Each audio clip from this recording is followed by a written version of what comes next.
Hello guys, welcome back to my YouTube channel दीदी की पढ़ाई। In this video, we are going to discuss 15 most important questions of history. ये questions बहुत ज़्यादा important है for CGL, CHSL, GD, CPO सबके लिए, okay? So now let's actually start with our questions. We'll try to wrap up these questions within 10 minutes. 10 minute के अंदर हम लोग ट्राई करेंगे कि हम जितने हो सके मतलब 10 मिनट के अंदर हम ट्राई करेंगे कि हम 15 क्वेश्चन को कंप्लीट कर सकें.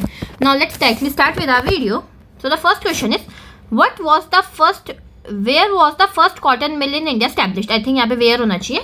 तो फिर कॉटन मिल इंडिया की सबसे पहले स्टैब्लिश कहाँ हुई थी? So the correct answer for this question is Mumbai. Bombay में हमारी सबसे पहली कॉटन मिल स्टैब्लिश हुई थी. Next question is, where was the first iron and steel industry in India established. तो फिर इसका आंसर सबको पता होगा, जमशेदपुर में.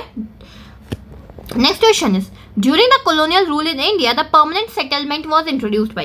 It is the most important and the most repeated question of SSC. तो फिर परमानेंट सेटलमेंट इंडिया में कौन लेके आए थे? हमारे लॉर्ड कॉर्नवालिस. ओके, अगर उसके बाद में हम लोग बात करें ना लॉर्ड विलियम बेंटिक के बारे में, आई थिंक आपने इनका नाम सुना होगा. इन्होंने 1829 में राजा राम मोहन रॉय के साथ मिलके अबॉलिशन ऑफ सती किया था. ओके, इनके बारे में हम आगे आने वाले क्वेश्चंस में और डिस्कस करेंगे. Now let's move to our next question. That is, the first railway line in India was opened in the year. तो फिर इंडिया में सबसे पहली रेलवे लाइन कब ओपन हुई थी? सन 1853 में. कहाँ से गई वो, कहाँ तक गई थी ट्रेन? हमारा Bombay to Thane. I think ये सबको पता होगा. उसके बाद ना एक और इम्पॉर्टेंट पॉइंट जो इस क्वेश्चन से आता है, who was the governor general. Governor general कौन था जब इंडिया की सबसे पहली ट्रेन 1853 में बॉम्बे टू थाने गई थी? The correct answer for this question is lord Dalhousie. तो फिर इस चीज़ को भी आप याद कर लेना. और एक पॉइंट और यहाँ पे नोट कर लो, दैट इज लॉर्ड डलहौजी को ही ना father of railways in India कहा जाता है. Next question is, Indian factory act was promulgated in. तो फिर इंडियन फैक्ट्री एक्ट कब आ रखा था? हमारा 1881 में. कौन लेके आया था इंडियन फैक्ट्री एक्ट को? हमारा लॉर्ड रिपन. और था क्या इस एक्ट के अंदर? जो इंडियन फैक्ट्री एक्ट ऑफ 1881 आया, इसके अंदर था क्या? तो आपको जो सबसे पहला इंपॉर्टेंट पॉइंट पता होना चाहिए ना, इसने जो है ना 7 साल से छोटे उम्र के बच्चों को एम्प्लॉयमेंट में रखने से मना कर दिया था. That is prohibited the employment of children below the age of 7 years. 7 साल के नीचे से बच्चों से आप काम नहीं करा सकते. और ये इनिशिएटिव किसका था? Lord Ripon. 1881 की बात है. Who among the following has started the public work department in India? तो फिर इंडिया में पब्लिक वर्क डिपार्टमेंट किसने स्टार्ट कर रखा था? हमारा लॉर्ड डलहौजी ने. लॉर्ड डलहौजी के टाइम में 1853 में सबसे पहली ट्रेन चली थी. अगर उसके बाद हम लोग विलियम बेंटिक के बारे में बात करें, मैंने पहले ही बताया 1829 में अलॉन्ग विद राजा राम मोहन रॉय इन्होंने अबॉलिशन ऑफ सती किया था.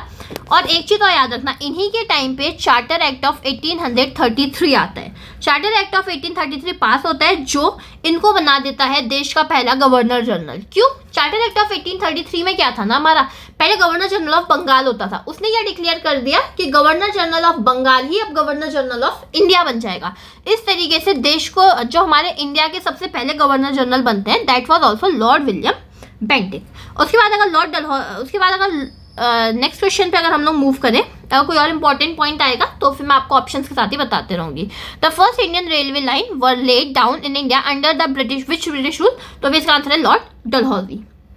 नेक्स्ट वन इज यहाँ पे आपने ना एक नाम पढ़ा, एक ऑप्शन में देखो लॉर्ड लाइटन. तो फिर लॉर्ड लाइटन के टाइम पे सबसे बड़ा काम क्या हुआ था ना, इतना याद रखना, 1878 में इनके ही टाइम पे vernacular press act was passed.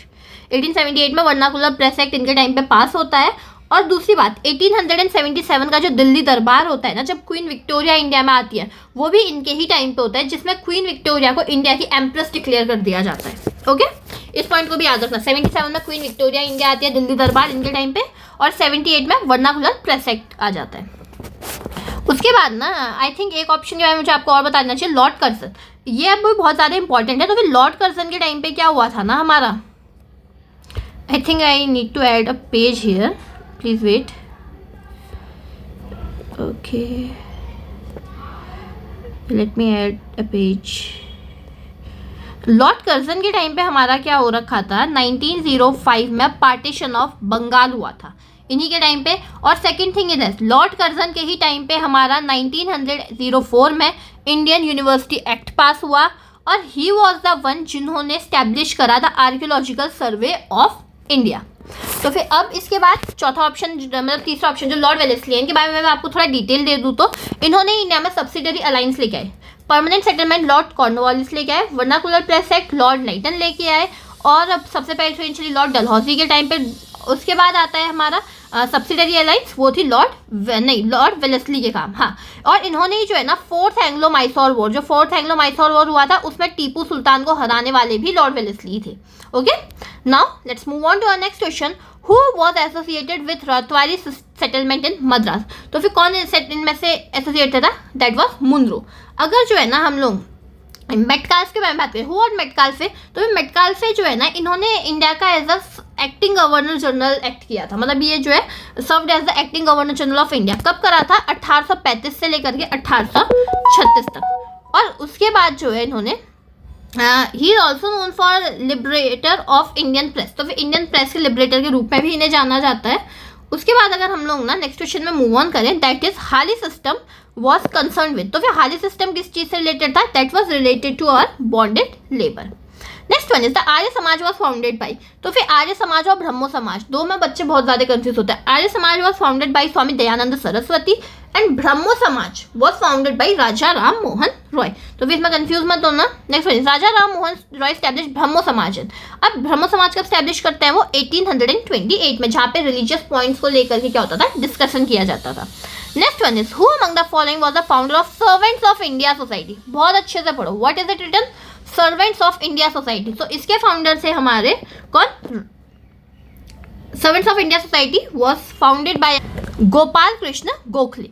अगर इसके पर पूछता वो सर्वेंट्स ऑफ पीपल सोसाइटी, तो उसका आंसर तब क्या बन जाता है हमारा? Lala Lajpat Rai. Servants of people society Lala Lajpat Rai, servants of India society Gopal Krishna Gokhale. Okay, 1921 में इन्होंने servants of people society start कर रखी थी। कहाँ पे स्टार्ट करी थी? लाहौर पे। किसने? लाला लाजपत राय ने। Who among the following is known as the Martin Luther of India? India का मार्टिन लूथर किसे कहा जाता है? So the correct answer is Swami Dayanand Saraswati को जो है मार्टिन लूथर ऑफ इंडिया कहा जाता है। और राजा राम मोहन रॉय को father of Indian residence, Bharat में पुनर्जागरण का पिता कहा जाता है, क्योंकि इन्होंने ही सन 1829 में लॉर्ड विलियम बेंटिक के साथ मिलके सती प्रथा को बैन लगवाया था। और 1828 में इन्होंने क्या कर रखा था? ब्रह्मो समाज की भी स्थापना कर रखी थी। Next one is our which governor general has abolish slavery? Slavery को किसने अबॉलिश करा इंडिया में? So the correct answer is lord Ellenborough. I think मैं प्रोनाउंसिएशन सही कर रही हूँ, नहीं भी कर रही हूँ तो प्लीज आप देख लेना इसको। Next one is who among the following was the founder of theosophical society in India in 1879? देखो बहुत सारे बच्चे क्या होंगे ना डायरेक्ट एनी बेसेंट में टिक कर देंगे, बट फाउंडर की अगर बात करी जाए तो फिर वो हमारे अलग थे। इंडिया में जिसने थियोसॉफिकल सोसाइटी ऑफ इंडिया को ज़्यादा प्रमोट कराया, जिनकी वजह से ज़्यादा पॉपुलर हुई, वो थी हमारी Annie Besant. Okay, so thank you so much for watching the complete video. Do let me know in the comment section if you need any kind of a help. Okay, thank you so much for watching the complete video.